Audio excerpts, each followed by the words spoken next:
1500 enfants des établissements de protection ainsi que ceux du personnel du ministère de la Femme, de la Famille et de l'Enfant reçoivent des cadeaux des mains de la ministre Nassénéba Touré à l'occasion de la célébration de Noël. Il y a eu pour cadeau un vélo. Merci de nous avoir donné des cadeaux. Je veux bien travailler pour donner un bon résultat à mes parents. La ministre de la Femme, de la Famille et de l'Enfant veut à travers ce geste donner le sourire à ces tout-petits.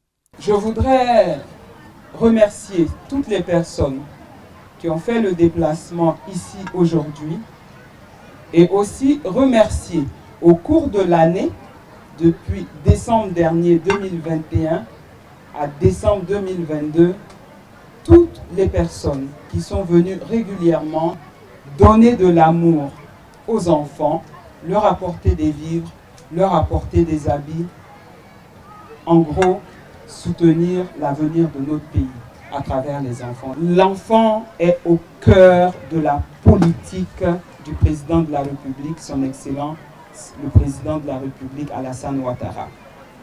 L'enfant est une priorité. La ministre Nassénéba Touré entend témoigner sa reconnaissance à ses collaborateurs pour leur abnégation et leur dévouement au travail.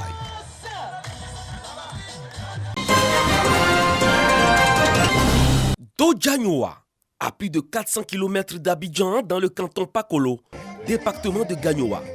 La magie de Noël s'opère pour plus de 200 enfants. Ils reçoivent des cadeaux des mains du Père Noël. Noël au village est une initiative de Michel Mambosogo-Dogo, journaliste à la RTI. Objectif, apporter du bonheur aux enfants en milieu rural, surtout en période de fête de fin d'année. On ne connaissait pas le village, on a juste décidé d'apporter du bonheur à des enfants dans un village. Il n'y a pas de raison, je dis, il n'y a pas de raison qu'à Abidjan, on fasse la fête quand c'est la Noël et qu'on ne puisse pas faire la fête dans un village.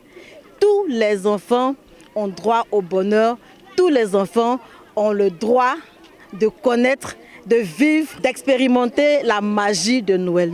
Noël au village est soutenu par Rani Didis Bakone, la secrétaire exécutive du Conseil national de lutte contre la vie chère. Une direct. Merci maman, merci à maman et on va bien travailler à l'école. C'est une grosse satisfaction que vous nous amenez dans le village parce que les enfants en milieu rural n'ont pas cette opportunité. Et en venant leur offrir des cadeaux, vous les inscrivez dans la joie mondiale de la Noël. Après le passage du Père Noël, place au repas et les enfants n'ont pas boudé le plaisir. Dans les jours à venir, d'autres villages seront visités pour le bonheur des tout-petits.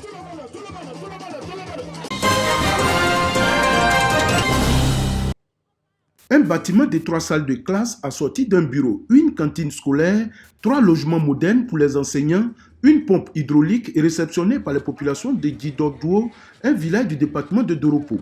Également, une tonne de riz et 100 tenues scolaires offertes pour aider à la scolarisation des enfants de la sous-préfecture de Danois et améliorer les conditions de travail du corps enseignant.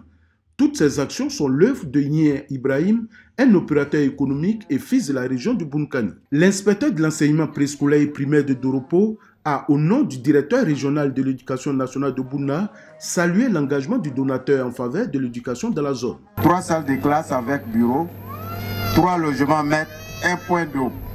On ne pouvait pas demander mieux. Merci aux donateurs. À vous, population de Guidordouo, je voudrais vous inviter à saisir cette chance que vous offre votre fils, M. Nyien Ibrahim, en vous mobilisant pour scolariser tous vos enfants et surtout les filles. Un prix a été décerné au donateur Nyien Ibrahim pour son implication dans le système éducatif par la direction régionale de l'éducation nationale de Bouna. Le coût de ces travaux réalisés s'élève à plus de 50 millions de francs CFA.